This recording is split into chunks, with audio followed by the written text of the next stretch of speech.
06292024 CA1 to TT Dispatch 2030. Status update. I'm going to try to explain this situation in this time zone, and that is a macroeconomic inflation, deflation, repair, or deflation of inflation repair job. So it's like a two-part situation. Part A, it's a banking sector with mortgages on rental properties. So I want to split the interest rate, and basically 50% of the interest rate is going to go directly into the banking system to pay off the 10% discount. So let's say this building is 100 grand, right? So I'm gonna discount the rent on the building by 10% per month, right? Damn, I don't have the figures on me, but all right, let's say the rent is $1,000 a month. So 10% discount, it would be $900, right? So we got that out the way. Now what happens is the tenants in this building or this house, right, they just start paying the new rent. But now we walk over here to the bank and we're like, oh shit, we are 10% short on our mortgage. So what's going to happen is the interest rates being charged in all the banking systems, 50% is going to go to cover this 10% discount. So we created a 10% discount on the tenants, all the tenants throughout the country, right? So the other, all right, so 50-50. So 50% is going to stabilize this situation. So we're going to be putting in $100 a month into this mortgage system, and then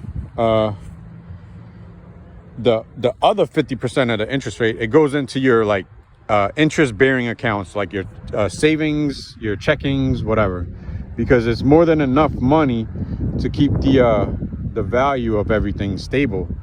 You can make money on your interest money on your money that's just sitting there, and at the same time we all are stabilizing the banking system. The next part two is the ones that don't have a mortgage on their property. The landlord is going to decrease the rent by 10%, and then the government is going to give a tax credit to the landlord.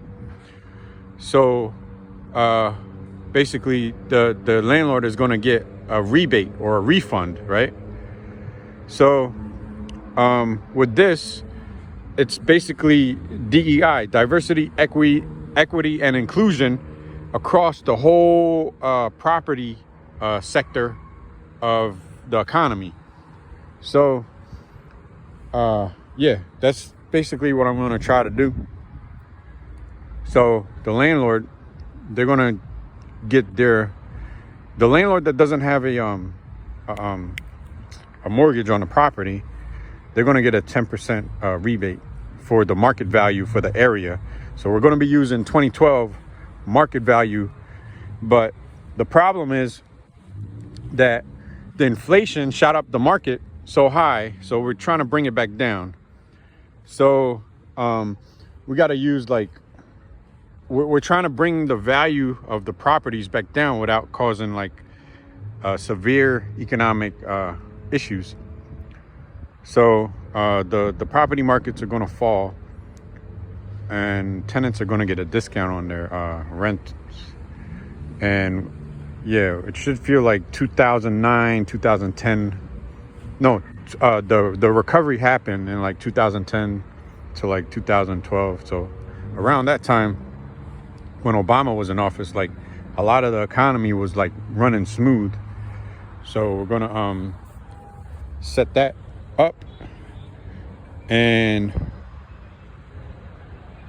yeah, if we would have to do this globally, so all the countries would have to follow this formula at their currency exchange rates until we reset the currencies of all the countries. So then the next thing I got going on is I'm going to use that day rate, the $100 a day, to get rid of the bridge and tolls. There you go. So we're going to lay off the bridge and toll workers, and we're going to pay them up to a year. And then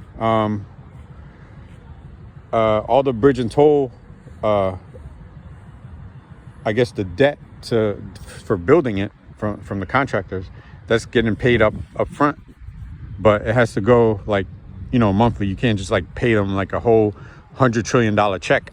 So we're gonna just pay them monthly, whatever the agreement was. And then I open up Tower 2.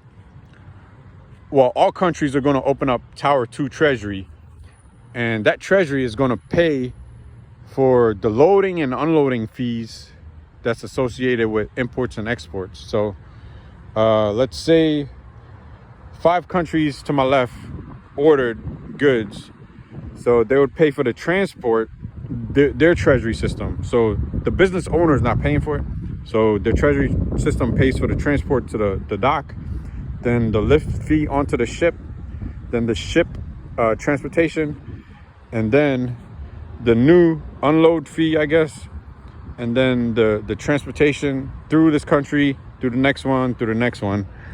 And basically that country just paid for all of this transportation costs. So that's when all the currency becomes the same value.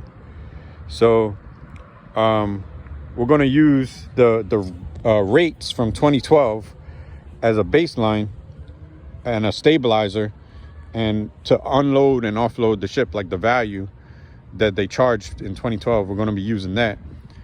And yeah, all these countries, they're just going to start running this I guess commerce transaction situation. So that's all I got. Over, out. Gotta go.